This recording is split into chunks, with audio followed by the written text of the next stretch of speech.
नमस्कार बंधुओं, उत्कर्ष परिवार में आप सभी का बहुत बहुत स्वागत अभिनंदन है।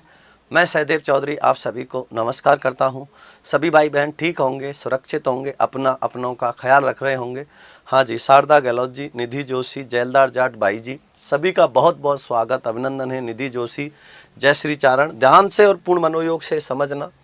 हाँ बिल्कुल, तो आज हम जो बात करेंगे, हमारा जो प्रकरण होगा वो अर्थ के आधार पर शब्द के जो भेद पढ़ रहे थे, उसमें आज 8वां प्रकार है। हाँ बिल्कुल, और 8वां जो प्रकार है वो कौन सा है, बात करेंगे 8वें प्रकार की।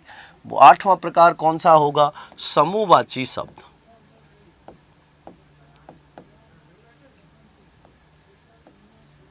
समूहवाची शब्द, समूहवाची शब्द कौन से होते हैं?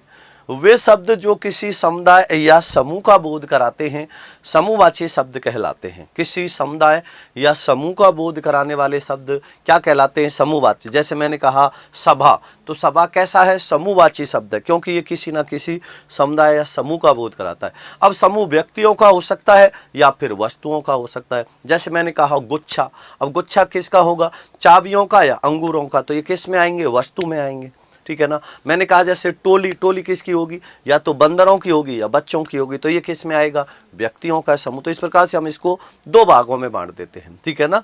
हाँ तो बिल्कुल, तो मैं लिख रहा हूं यहां पर समूहवाची शब्द, वे शब्द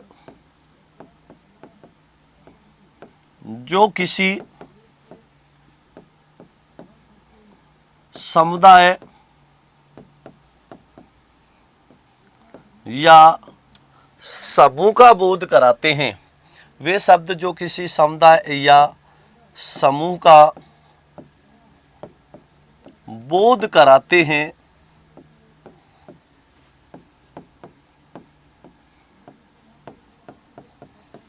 समूहवाची शब्द कहलाते हैं।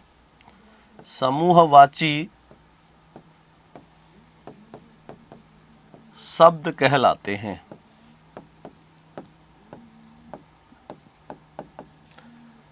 अब समूहवाची शब्दों को भी हम दो भागों में बांट देते हैं, एक तो व्यक्तियों का समूह और एक वस्तुओं का समूह। तो इनको मैं एक साथ लिख देता हूं, आप उससे भी समझ सकते हो। तो वे शब्द जो किसी समुदाय या समूह का बोध कराते हैं, समूहवाची शब्द कहलाते हैं। समूहवाची शब्द को कितने भागों में बांट दिया जाता है? दो। तो मैं यहां लिख देता हूं समूहवाची शब्दों को, समूहवाची शब्दों को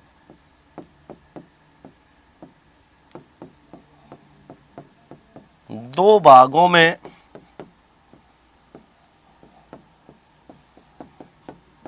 बांट दिया जाता है। समूहवाची शब्दों को दो भागों में बांट दिया जाता है। हाँ बिल्कुल, अब दो भाग कौन कौन से होते हैं? एक तो होता है व्यक्तियों का समूह और एक कौन सा हो जाता है? वस्तुओं का समूह। समूहवाची शब्दों को कितने भागों में बांट देंगे हम? दो भागों में। तो एक तो कौन सा होगा? व्यक्तियों का समूह,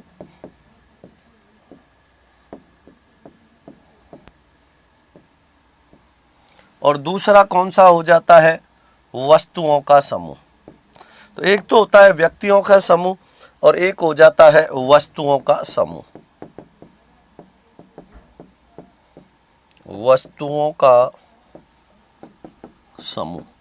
तो समूहवाची शब्दों को दो भागों में बांट दिया, व्यक्तियों का समूह और वस्तुओं का समूह। तो थोड़ा सा इसका भी आपको ध्यान रखना है। हाँ बिल्कुल, हाँ बिल्कुल।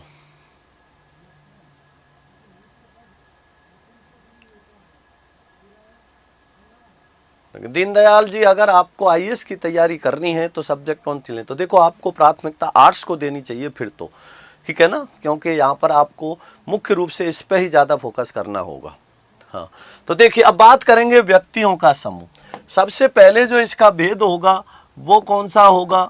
व्यक्तियों का समूह होगा। व्यक्तियों का समूह। और व्यक्तियों का समूह में क्या होगा? जैसे मैंने लिखा सभा, व्यक्तियों के समूह में क्या आएगा? जैसे मैंने लिखा सभा, सेना,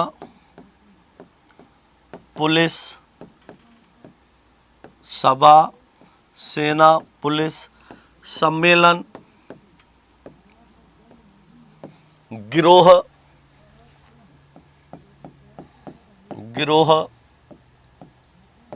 जत्था, गोष्ठी, टीम,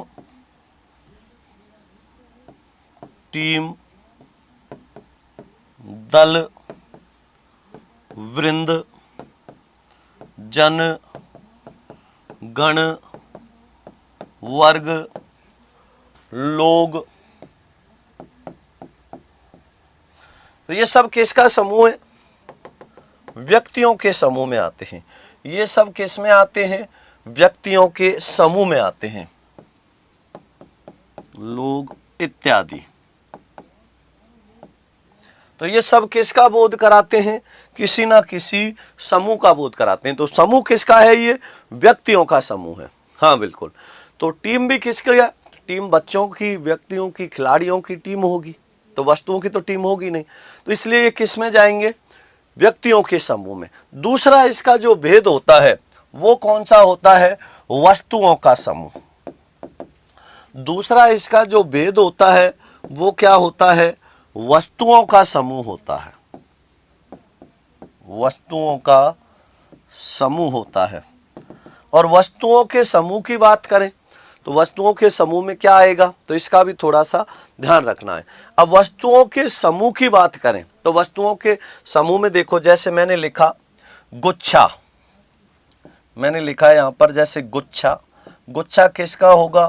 फूलों का हो सकता है, चाबियों का हो सकता है, अंगूरों का हो सकता है। तो ये वस्तुओं का समूह हुआ नहीं हुआ? गुच्छा है। ढेर किसका होगा? लकड़ियों का हो सकता है, कूड़े का ढेर हो सकता है। तो वस्तुओं का हुआ नहीं हुआ? तो ये भी आपको ध्यान रखना है। सर आपने दिनेश गहलोत सर की कोर्स खरीदा या वो यूट्यूब नहीं पढ़ा? सरिता राजपूत जी 99 रुपये के कोर्स होता है, उस कोर्स को आप खरीद सकते हो और दिनेश सर की आपको पूरी क्वालिटी मिल जाएगी उसमें। तो 99 वाला ले सकते हो। जत्था का अर्थ क्या होता है बताऊंगा रवि भाई जी, सबका बताऊंगा। हाँ बिल्कुल। तो ये क्या? गुच्छा है, ढेर है। अब इसी प्रकार कुंज है, आगार है। तो गुच्छा, ढेर, कुंज, आगार, ये किसका होता है? वस्तुओं का। अब वस्तुओं का क्या है? जैसे मैंने कहा, सबसे पहले देखो आप, जैसे सभा, सेना, सम्मेलन, पुलिस, ठीक है ना। इसके अलावा गिरोह, गिरोह किसका होता है? डाकुओं का। जत्था किसका होता है? सत्याग्रहियों का। बहुत सारे लोग मिलके सत्य के लिए आग्रह कर रहे हैं। जैसे महात्मा गांधी जी ने किया था तो उनके साथ खूब सारे लोग साथ में थे, तो वो उनका क्या था? एक जत्था था। तो जब सब लोग मिलके क्या करते हैं? किसी आग्रह के लिए, अपने सत्य जो है सत्य पर आधारित है और उसके साथ में कोई छेड़छाड़ हो रही है किसी चीज में, तो उसके लिए आग्रह कर रहे हो, तो वो सत्य के लिए आग्रह सत्याग्रह होता है। तो लोग मिलके क्या निकालते हैं? जुलूस निकालते हैं। तो वो क्या होता है? सत्याग्रह होता है, सत्य के लिए आग्रह। तो जत्था सत्याग्रहियों का होता है। गोष्ठी, एक तो गोष्ठी होती है, एक संगोष्ठी। बड़े स्तर पर संगोष्ठी होती है, छोटे स्तर पर गोष्ठी हो जाती है। हाँ बिल्कुल। निधि जोशी ले लिया आपका, राधे राधे। आप एक बार इनको समझ लो। टीम क्या है? अब आप देख लो, क्रिकेट की टीम होती है और भी कई प्रकार की टीम होती हैं। दल क्या होता है? अब दल तो आप जानते ही हो, पशुओं का दल कह देते हैं कि सारे पशु एक साथ आ रहे हैं तो पशुओं का दल आ रहा है, एक साथ बहुत सारे लोग आ रहे हैं तो उनका दल आ रहा है। वृंद आप जानते हो, समूह को कहते हैं, जैसे गुरु वृंद, अध्यापक वृंद, ठीक है ना। जन आप जानते हो, जन, गण, वर्ग, लोग, इनसे हम एक वचन से बहुवचन बना देते हैं। जैसे मैंने कहा विद्यार्थी, अब विद्यार्थी एक वचन है और विद्यार्थी गण, तो अब क्या हो गया? बहुवचन रूप हो गया, एक समूह का बोध हो गया। तो जन, गण, वृंद, वर्ग और लोग जोड़कर एक वचन से बहुवचन बना देते हैं, तो वो समूह का बोध कराते हैं, ठीक है ना। हाँ बिल्कुल। हाँ, अब इसके बाद में देखो वस्तुओं का समूह। तो वस्तुओं के समूह में गुच्छा है, ढेर है, कुंज है, आगार। अब गुच्छा क्या है? चाबियों का, अंगूरों का, चाबियों का।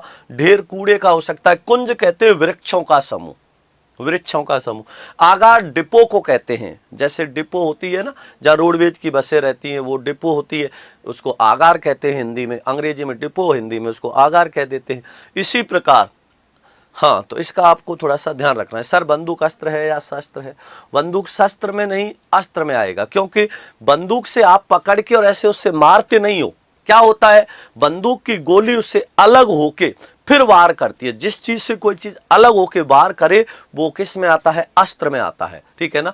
अब ऐसे तो आप है ना, चाकू है, अब आप चाकू को फेंक के मार रहे हो तो आप कहोगे सर इससे हम फेंक के मार सकते, तो ये भी तो अस्त्र होना चाहिए, तो नहीं, चाकू शस्त्र में आएगा, तलवार शस्त्र में आएगी, तो ये किस में आते हैं? शस्त्र में आते।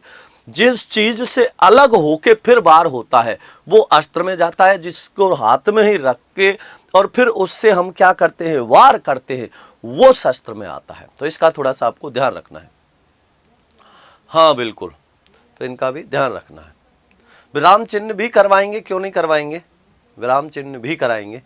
हाँ, तो लगभग आपका कोर्स अंतिम दौर पे चल रहा है, खत्म होने की कगार पे ही है। थोड़े बहुत टॉपिक और हैं वो भी हो जाएंगे। हाँ बिल्कुल, तो इसका ध्यान रखना। तो ये क्या हो गया? समूहवाची शब्द हो गए। समूहवाची शब्द कौन से होते हैं? जो किसी समुदाय या समूह का बोध कराते हैं वो समूहवाची शब्द कहलाते। तो अर्थ के आधार पर मैंने आपको 8 भेद बताए थे: एकार्थी, अनेकार्थी, पर्यायवाची, विलोम, युग्म या समान उच्चारित शब्द, शब्द समूह या वाक्यांश के लिए एक शब्द, समान प्रतीत होने वाले भिन्नार्थक शब्द और समूहवाची शब्द। तो ये किसके आधार पर हो गए? अर्थ के आधार पर। अब इसके बाद में आपको एक महत्वपूर्ण बात ध्यान रखनी, अब इसके आगे हम बात करेंगे। तो ये तो अर्थ के आधार पर हो गए। अब कुछ शब्द होते हैं जो ध्वनि के अर्थ का बोध कराते हैं, तो उनको भी बड़े ध्यान से और अच्छे से समझ लेना। ध्वन्यार्थक शब्द जो किसी ध्वनि पर आधारित होते हैं, तो ध्वन्यार्थक शब्द कौन से होते हैं? ध्वन्यार्थक शब्द किसको कहते हैं? तो नाम से पता लग रहा होगा, ध्वनि, धन, अर्थ, ध्वन्यार्थ। तो जो ध्वनि से बने हुए शब्द हैं, तो वे शब्द जिनकी उत्पत्ति अर्थात वे शब्द जिनका निर्माण किससे हुआ है? किसी ध्वनि से हुआ है। जैसे आप पढ़ते हो शब्द टिक टिक। अब ये टिक टिक कैसा शब्द है? ध्वन्यार्थक शब्द है। कैसे है ध्वन्यार्थक? क्योंकि ये घड़ी की ध्वनि से बना है। खटखट, ये ध्वन्यार्थक शब्द है। किससे बना है? ये खटखट दरवाजे के खटखटाने से बना है। आपने लिखा जैसे शब्द छुक छुक, तो ये कैसा शब्द है? ध्वन्यार्थक शब्द है। किससे बना है? रेलगाड़ी की आवाज से, छुक छुक से। अब ऐसे मैंने कहा जैसे शब्द है दहाड़ना। अब दहाड़ना ध्वनि किसकी होती है? कौन दहाड़ता है? शेर दहाड़ता है। दहाड़ना कैसी ध्वनि है? ध्वन्यार्थक।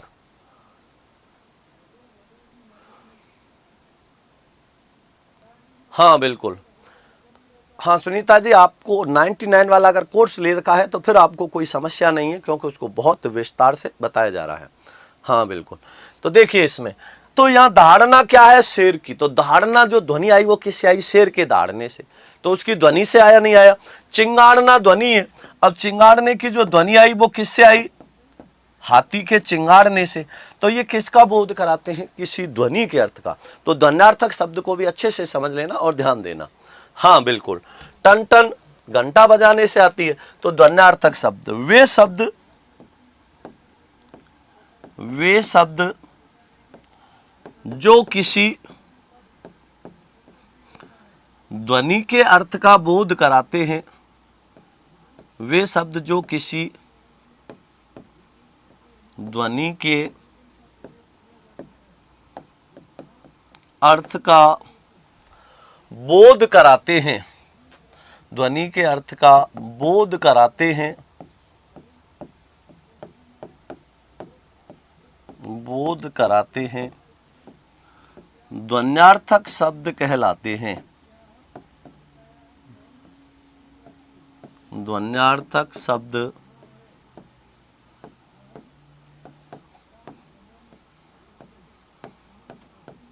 कहलाते हैं। सर हिंदी कब तक कंप्लीट हो जाएगा? बस बहुत जल्दी कंप्लीट होने वाला ही है, ठीक है ना। हाँ बिल्कुल, ज़्यादा से ज़्यादा 5 से 7 या 8 क्लासों में आपका ये पूरा कंप्लीट हो जाएगा। बिल्कुल कराएंगे विराम चिन्ह भी। हाँ, तो इसका भी थोड़ा ध्यान रखना।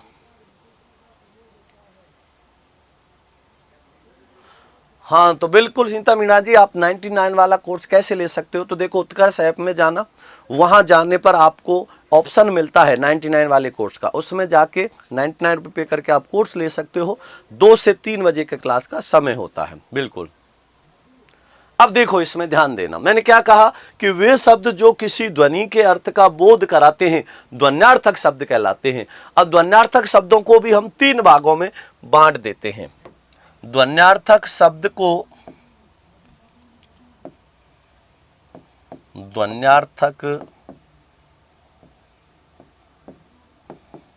शब्द के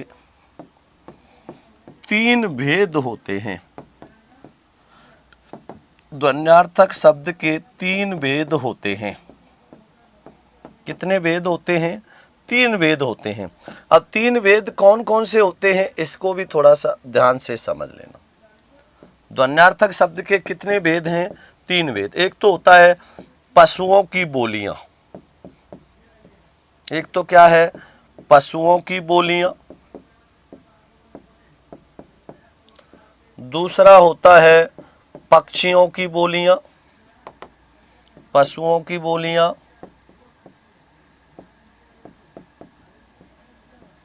पक्षियों की बोलियां, पशुओं की बोलियां, पक्षियों की बोलियां। और तीसरा होता है जड़ पदार्थों की ध्वनियां। तीसरा कौन सा होता है? जड़ पदार्थों की ध्वनियां। जड़ पदार्थों की ध्वनियां। ध्वन्यार्थक शब्द के हम कितने भेद करते हैं? 3 भेद कर देते हैं। कौन कौन से? पशुओं की बोलियां, पक्षियों की बोलियां, और तीसरा भेद होता है जड़ पदार्थों की ध्वनियां। हाँ बिल्कुल, तो इसको भी समझना और ध्यान देना। हाँ राजू जाट भाई जी बिल्कुल कराएंगे।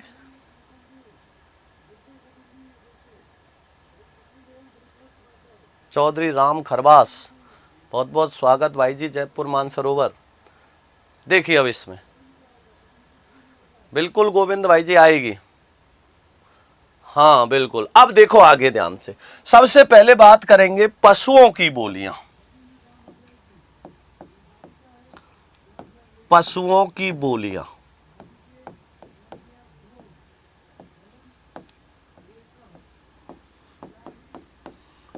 और पशुओं की बोलियां में समझना ध्यान से, पशुओं की बोलियां जैसे दहाड़ना। अब दहाड़ना ध्वनि किसकी होती है? शेर की। शेर दहाड़ता है। चिंगाड़ना, चिंगाड़ना ध्वनि किसकी होती है? चिंगाड़ता कौन है? हाथी।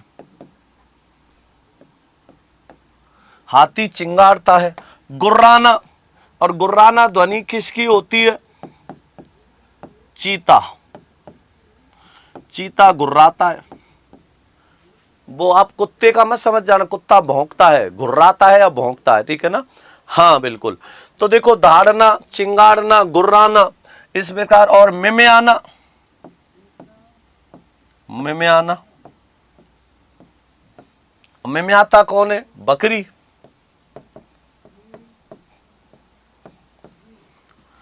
इसके अलावा और समझिए, जैसे बलबलाना, बलबलाना, बलबलाना ध्वनि किसकी होती है? तो आपको पता होना चाहिए, ऊंट बलबलाता है।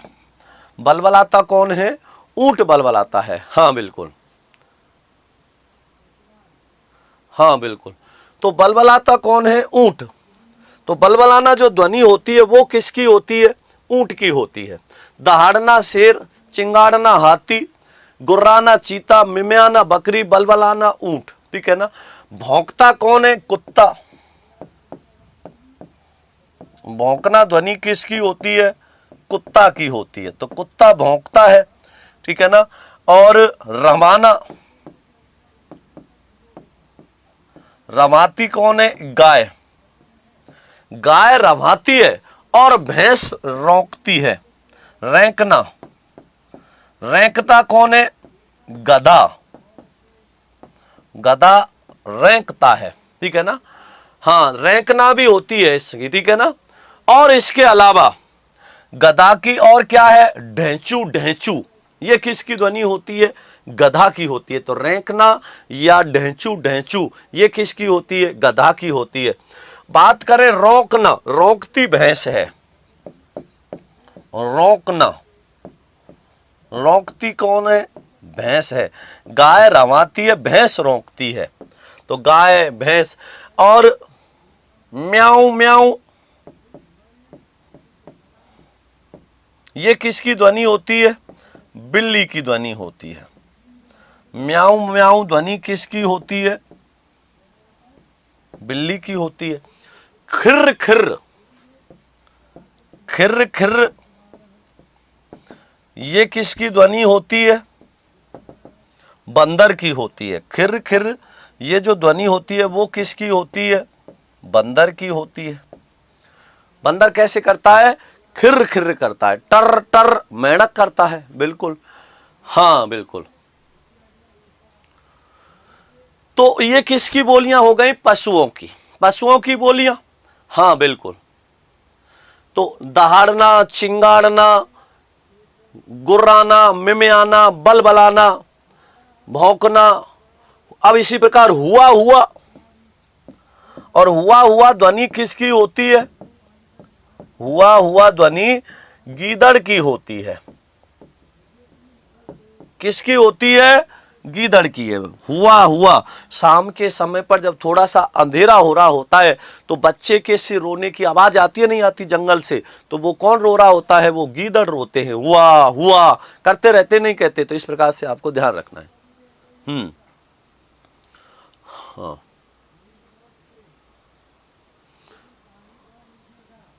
तो इस प्रकार से आपको इनका ध्यान रखना है। तो मैंने क्या कहा कि पशुओं की बोलियां, तो पशुओं की बोलियां में ये आ जाते हैं। तो ये क्योंकि किसी ना किसी पशु की बोली का बोध कराते हैं, और जिससे पशु की बोली का बोध होता है वो किस में चले जाते हैं? पशुओं की बोलियां में। लेकिन ये ध्वनि से ही तो बने हैं। हाँ बिल्कुल, हाँ। गीदड़ बोलते हो, हाँ, श्यार भी बोल देते हैं उसको, गीदड़ भी बोल देते हैं। हाँ बिल्कुल। अब इसके बाद में बात करेंगे पक्षियों की बोलियां। पशुओं की बोलियां के बाद में दूसरा कौन सा है? पक्षियों की बोलियां। पक्षियों की बोलियां। और पक्षियों की बोलियां में बात करेंगे तो जैसे मैंने कहा, जैसे मेयो मेयो। अब मेयो मेयो की ध्वनि कौन निकालता है? मोर निकालता है। मेयो मेयो की जो ध्वनि निकालता है वो कौन निकालता है? मोर निकालता है। तो मेयो मेयो, ये जो ध्वनि होती है ये किसकी होती है? मेयो मेयो, मोर की होती है। तो मोर कैसे करता है? Mayo Mayo. तो ये किसकी ध्वनि हो गई? मोर की ध्वनि हो गई। बिल्कुल। इसी प्रकार मैंने कहा टे टे। अब टे टे ध्वनि किसकी होती है? टे टे ध्वनि किसकी होती है? तो टे टे कौन करता है? तोता करता है। तो ये किसकी ध्वनि हो गई? तोता की हो गई। हाँ बिल्कुल। मेयो मेयो मोर की होती है, टे टे तोता की होती है। अब इसी प्रकार गुटुरगु गुटुरगु,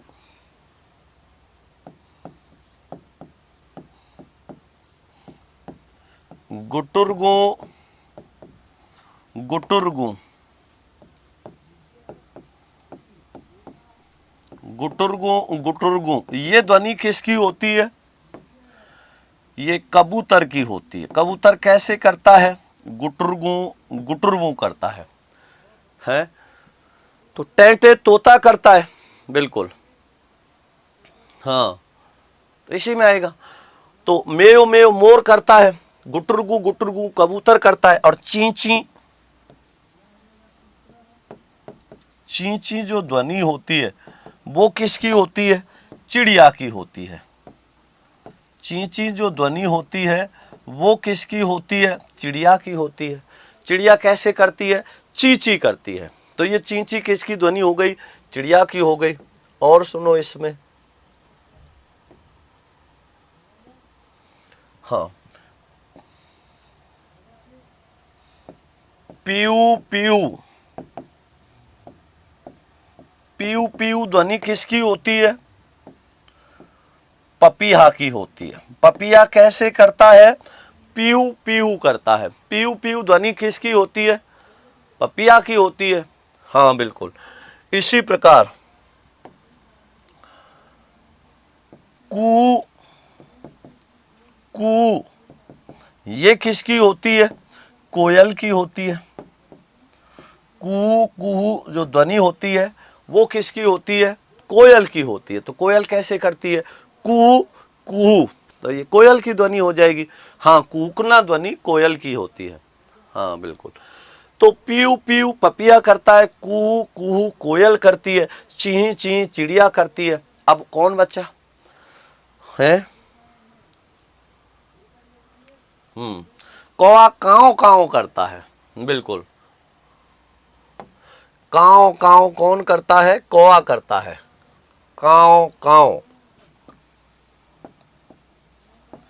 काव काव, काव काव कौन करता है? कौआ करता है। ये किसकी ध्वनि होती है? कौआ की होती है। तो काव काव की ध्वनि किसके द्वारा की जाती है? कौआ के द्वारा की जाती है। तो ये किससे बना है? काव काव शब्द कौआ की ध्वनि से बना है। अब जितने भी हैं, जितने भी पक्षी जो बोलते हैं, उन्हीं की ध्वनि से शब्द बने हैं। तो ये उसी के आधार पर हो जाएंगे, इसलिए इनको क्या कहेंगे? ध्वन्यार्थक कहेंगे। ये किस में आएंगे? क्योंकि किसी न किसी ध्वनि का बोध करा रहे हैं। अब ध्वनि का बोध करा रहे तो किस में जाएंगे? ध्वन्यार्थक। जैसे मैंने कहा अभी गुटुरगु, गुटुरगु ये कौन करता है? कबूतर। तो ये कबूतर की ध्वनि थी, उससे एक शब्द बना गुटुरगु गुटुरगु। जैसे मैंने कहा खिर खिर, तो खिर खिर किसकी ध्वनि होती है? कौन करता है? खिर खिर, बंदर। तो खिर खिर ध्वनि बनी वो किससे? बंदर की ध्वनि से। तो ध्वन्यार्थक हुआ नहीं हुआ? तो ये किस में जाएंगे? ध्वन्यार्थक शब्द में। तो वे शब्द जो किसी ना किसी ध्वनि के अर्थ का बोध कराते हैं क्या कहलाते हैं? ध्वन्यार्थक कहलाते हैं। तो इस प्रकार से इनका भी ध्यान रखेंगे। हाँ धीरज भाई जी, संधि समास उपसर्ग प्रत्यय सब कुछ पहले ही पढ़ा चुका हूं मैं, ठीक है ना। टर टर मेढक की ध्वनि होती है। हाँ बिल्कुल। आंसू पवार हो सकता है शायद बंद हो गई हो, नहीं तो 99 वाली जो क्लास है वो चल रही होगी, एक बार जानकारी ले सकते हो। फिर भी कोई समस्या आती है तो आप है ना, कॉल सेंटर नंबर है उत्कर्ष का 9829 213 213, इस पर आप जानकारी ले सकते हो। तो ये बात समझ आ गया। तो इनका आपको थोड़ा सा ध्यान रखना है। ये किसका बोध करा रहे हैं? किसी ना किसी ध्वनि का। तो पशुओं की बोलियां, पक्षियों की बोलियां, ये किस में आते हैं? ध्वन्यार्थक में आते हैं, क्योंकि ये किसी ना किसी ध्वनि का बोध कराते हैं। हाँ बिल्कुल। अब इसके बाद आके बात करेंगे जड़ पदार्थों की ध्वनियां। तीसरा जो इसका भेद है वो कौन सा है? जड़ पदार्थों की ध्वनियां।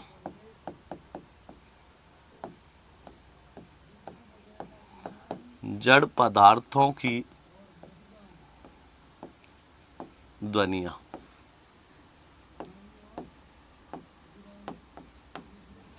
अब जड़ पदार्थ क्या होते हैं? निर्जीव। जड़ पदार्थ क्या होंगे? निर्जीव होंगे। हाँ बिल्कुल। तो निर्जीव में चला जाएगा ये। अरे भालू पक्षी है क्या? भालू पक्षी थोड़ी है यहां। अब देखो यहां पर, समझो यहां पर। अब जड़ पदार्थों में जैसे मैंने कहा टिक टिक, अब ये टिक टिक ध्वनि किसकी होती है? टिक टिक। अब ये टिक टिक ध्वनि किसकी होती है? घड़ी की होती है। टिक टिक कौन करती है? घड़ी करती है। तो टिक टिक जो ध्वनि है वो किसकी होगी? घड़ी की हो जाएगी। अब इसी प्रकार मैंने लिखा जैसे छुक छुक, अब छुक छुक ध्वनि आती है वो किसकी होती है? छुक छुक रेलगाड़ी की होती है। छुक छुक। अब ये छुक छुक जो ध्वनि होती है ये किसकी होती है? रेलगाड़ी की होती है। रेलगाड़ी कैसे करती है? छुक छुक करती है। तो रेलगाड़ी की आवाज जो निकली थी उससे एक शब्द बना रेलगाड़ी से छुक छुक। तो ये ध्वन्यार्थक शब्द हुआ नहीं हुआ? बिल्कुल। तो टिक टिक घड़ी की होती है, छुक छुक रेलगाड़ी की होती है। इसी प्रकार जैसे खट खट, ये किसकी होती है? दरवाजे को। दरवाजे को खटखटाते हो नहीं खटखटाते? तो ये किसकी ध्वनि होती है? दरवाजा की। इसी प्रकार टन टन, अब टन टन ध्वनि किसकी होती है? घंटा की होती है। घंटा कैसे करता है? टन टन। तो ये किसकी ध्वनि हो गई? घंटे की ध्वनि हो गई। तो ये टक टक टिन, टिक टिक, छुक छुक, ये सब किसका बोध करा रहे हैं? किसी ना किसी ध्वनि का। अब ये है कैसे? सभी निर्जीव हैं कि नहीं है? तो ये किस में चले जाएंगे?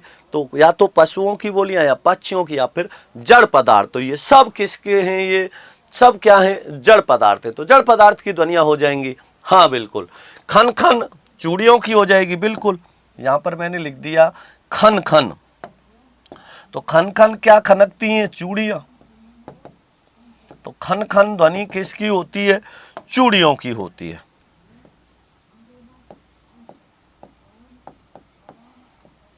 चूड़ियां। अब इसी प्रकार और समझिए, जैसे मैंने यहां पर लिख दिया छल छलाना, छल छलाना। अब छल छलाता क्या है? पानी। पानी छल छलाता है, नहीं चला छल छलाता। साए साए, साए साए। और ये साए साए ध्वनि किसकी होती है? हवा की होती है, नहीं होती? जब हवा तेज चल रही होती है तो वो कैसी ध्वनि निकालती है? साए साए। तो साए साए की ध्वनि आती है। और गरजना ध्वनि किसकी होती है? बादलों की। गरजना ध्वनि किसकी होती है? बादलों की। बादल गरजते हैं। तो गरजना ध्वनि किसकी होती है? बादलों की होती है। तो ये सब किसका बोध करा रहे हैं? हाँ बिल्कुल। तो जड़ पदार्थों की ध्वनियां। जड़ पदार्थ क्या है? अब ये सब के सब जड़ पदार्थ हैं कि नहीं? चाहे रेलगाड़ी हो, चाहे घड़ी हो, चाहे दरवाजा हो, चाहे पानी हो, चाहे चूड़ी हो, चाहे घंटा हो, चाहे हवा हो, चाहे बादल हो, कोई भी हो, ये सब जड़ पदार्थों में आते हैं। तो इस प्रकार से ये किस में चले जाएंगे? हाँ बिल्कुल। हाँ, इसी संधि में। धीरज चौरसिया भाई जी, आप जब ये देखोगे ना स्कूल वाले इस चैनल पे, आपको संधि के सारे वीडियो उपलब्ध मिलेंगे। हाँ बिल्कुल। तो इस प्रकार से आपको ध्यान रखना है। तो समझ आया नहीं आया? तो ये सब किसका बोध करा रहे हैं? ये किसी ना किसी ध्वनि का बोध करा रहे हैं। छन छन पायजेब भी होता है, बिल्कुल सही है। हाँ बिल्कुल, छन छन पायजेब भी होती है। तो ये पायजेब की भी होती है। तो टिक टिक घड़ी करती है, छुक छुक रेलगाड़ी करती है, खट खट दरवाजा करता है, टन टन घंटा करता है, खन खन चूड़ियां करती है, छल छलाता पानी है, साए साए हवा करती है, गरजते बादल है। तो ये किसी ना किसी ध्वनि से बन रहे हैं। और किसी ना किसी ध्वनि से बनने के कारण इनको क्या कहा जाता है? ध्वन्यार्थक शब्द कहा जाता है। कैसे शब्द कहा जाता है? ध्वन्यार्थक शब्द कहलाता है। तो वे शब्द जो किसी ना किसी ध्वनि के अर्थ का बोध कराते हैं, ध्वन्यार्थक शब्द कहलाते हैं। तो मैंने आपको कहा था कि जो ध्वन्यार्थक शब्द होते हैं, वो शब्द, वे शब्द जो किसी ध्वनि के अर्थ का बोध कराते हैं, ध्वन्यार्थक शब्द कहलाते हैं। ध्वन्यार्थक शब्दों को हमने कितने भागों में बांट दिया? 3। एक तो पशुओं की बोलियां, एक पक्षियों की बोलियां, एक जड़ पदार्थों की बोलियां, ठीक है ना? हाँ। अब इसके बाद में मैंने आपको बताया था पशुओं की बोलियां में जितने भी पशु हैं वो सब किस में आ जाएंगे? इसमें आ जाएंगे, ठीक है ना? अब जैसे मैंने कहा डकारना, इसमें एक छूट गया था, जैसे डकारना। अब डकारता कौन है? डकारता कौन है? सांड। जो आपको बिजार बोल देते हो, सांड डकारता है। सांड या बैल कह देते हैं इसको। सांड या बैल डकारता है। तो डकारना जो ध्वनि होती है वो किसकी होती है? सांड या बैल की होती है। गाय रवाती है, मिम्याना बकरी मिम्याती है, गुर्राता चीता है, बलबलाता ऊंट है, चिंगाड़ता हाथी है, रोंकता रोंकती भैंस है, रोंकना भैंस है, और भौंकता कुत्ता है, रवाती गाय है, रैंकता गधा है। और गधा कैसे और करता है? तो ये भी ध्यान रखना, कई बार रैंकने के स्थान पर इसका क्या दे देता है? ढैंचू ढैंचू भी लिख के दे देता है। तो ये ढैंचू ढैंचू ध्वनि भी किसकी होती है? गधा की होती है। तो इसलिए मैं यहाँ दोनों लिख रहा हूं, रैंकना अथवा ढैंचू ढैंचू दोनों दे देता है। तो मैं दोनों को लिख रहा हूं, रैंकना अथवा ढैंचू ढैंचू, ढैंचू ढैंचू। ये ध्वनि किसकी होती है? गधा की होती है। गधा की होती है। तो दोनों दे देता है। तो ये भी आपको ध्यान रखना है। हाँ बिल्कुल। तो इस प्रकार हुआ हुआ गीदड़ करता है। गीदड़ कैसे करता है? हुआ हुआ बिल्ली करती है, म्याऊं म्याऊं खिर खिर करता है बंदर। इसके बाद हमने लिखा पक्षियों की बोलियां, तो तोता है, मोर है, ये पक्षियों में आ जाते हैं। हाँ, तो देखिए इसमें मेयो मेयो मोर करता है, टें टें तोता करता है, गुटुरगु कबूतर करता है, ची ची चिड़िया करती है, पीयू पीयू पपिया करता है, कुहू कुहू कोयल करती है और कांव कांव कौवा करता है। तो ये पशु और पक्षी के अलावा और जो ध्वनि आएंगी वो जड़ पदार्थों से आ जाएंगी, ठीक है ना। अब जड़ पदार्थों में भी कौन से आएंगे? हाँ, तो जड़ पदार्थों में जैसे टिक टिक घड़ी है, छुक छुक रेलगाड़ी है, खट खट दरवाजा है, टन टन घंटा है, खन खन चूड़ियां है। अब इसके अलावा पानी छल छलाता है, हवा साए साए करती है, बादल गरजते हैं।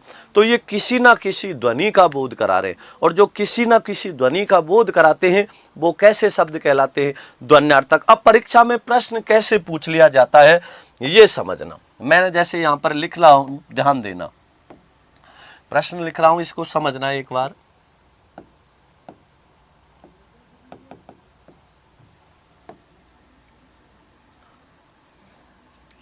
प्रश्न देखना समझना इसमें। जैसे मैंने यहां पर लिख दिया,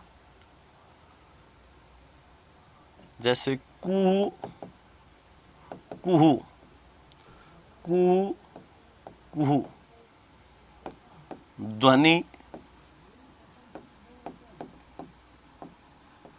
किसकी होती है? कुहू कुहू ध्वनि किसकी होती है? विकल्प पहले दे दिया इसमें, जैसे पपीहा की। दूसरा विकल्प दे दिया कोयल की। तीसरा विकल्प दे दिया चिड़िया की। और चौथा विकल्प यहां पर दे दिया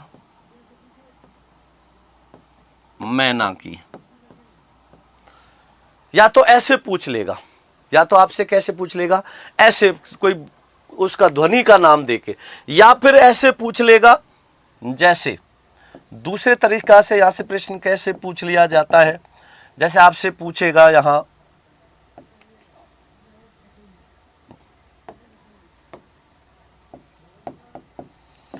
बल बलाना ध्वनि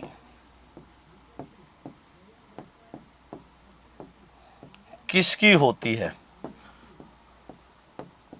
समझना है इसमें। तो बलबलाना ध्वनि किसकी होती है? तो यहां पर विकल्प दे दिया, जैसे चीता। दूसरा विकल्प दे दिया गीदड़। तीसरा विकल्प दे दिया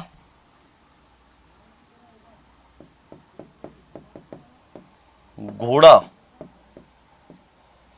और चौथा विकल्प दे दिया ऊंट। इसमें एक हिननाना और लिखना है, ठीक है ना। तो बलबलाना जो ध्वनि होती है वो किसकी होती है? तो बलबलाता कौन है? हाँ बिल्कुल, ऊंट। बलबलाता कौन है? ऊंट बलबलाता है। तो इसका उत्तर क्या होगा? ऊंट। इसका उत्तर क्या हो जाएगा? कुहू कुहू कोयल। तो ऊंट के बाद हमने घोड़ा का नहीं लिखा। अब घोड़ा क्या करता है? घोड़ा हिनहिनाता है।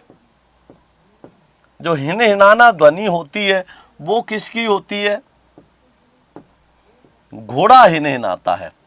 हिनहिनाना जो ध्वनि होती है वो किसकी होती है? घोड़ा की, क्योंकि घोड़ा हिनहिनाता है। तो इसका भी आपको ध्यान रखना है। तो इस प्रकार से पूछ लेता है। अब इसके अलावा और कैसे प्रश्न पूछ लेता है इसमें? जैसे अगला प्रकार से प्रश्न कैसे पूछा जा सकता है? प्रश्न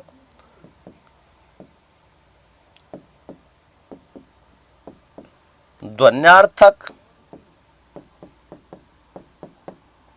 शब्दों के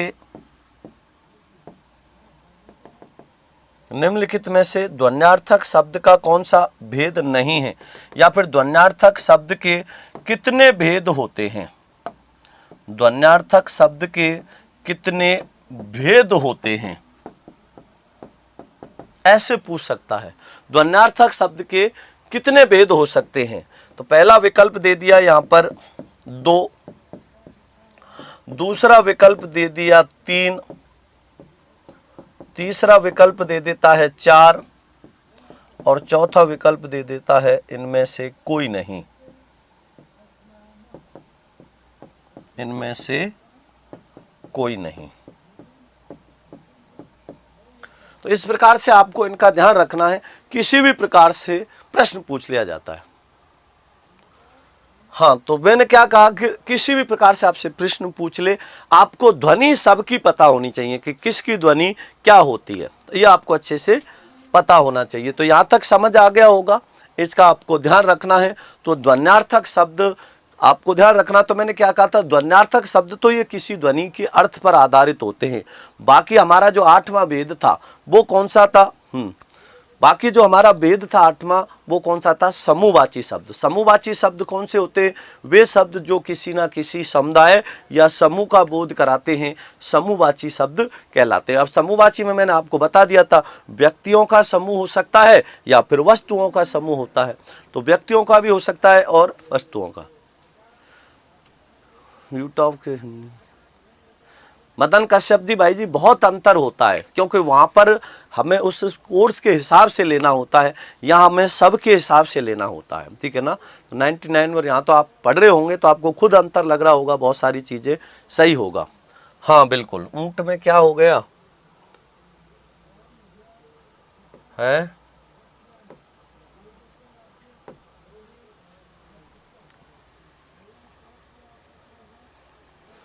इनका भी थोड़ा सा ध्यान रखो। सही तो लिखा है ऊंट। तो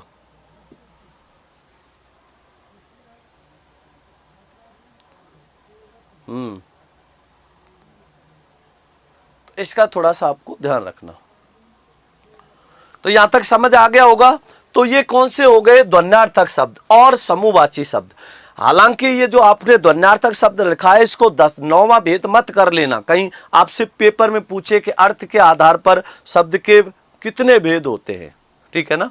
हाँ बिल्कुल, तो कितने भेद होते हैं, तो ऐसा मत कर देना कहीं 9 भेद कर दो। ये तो ध्वनि के अर्थ का बोध कराने वाले होते हैं, इसलिए इनको ध्वन्यार्थक शब्द कहते हैं। बिल्कुल हाँ, तो ये आपका आज का टॉपिक होगा। इसके आगे की चर्चा हम करेंगे आगे अगली कक्षा में। तो आज के लिए इतना ही काफ़ी है। सभी भाई बहनों को नमस्कार, धन्यवाद, जय श्री कृष्णा, राधे राधे, शुभ रात्रि।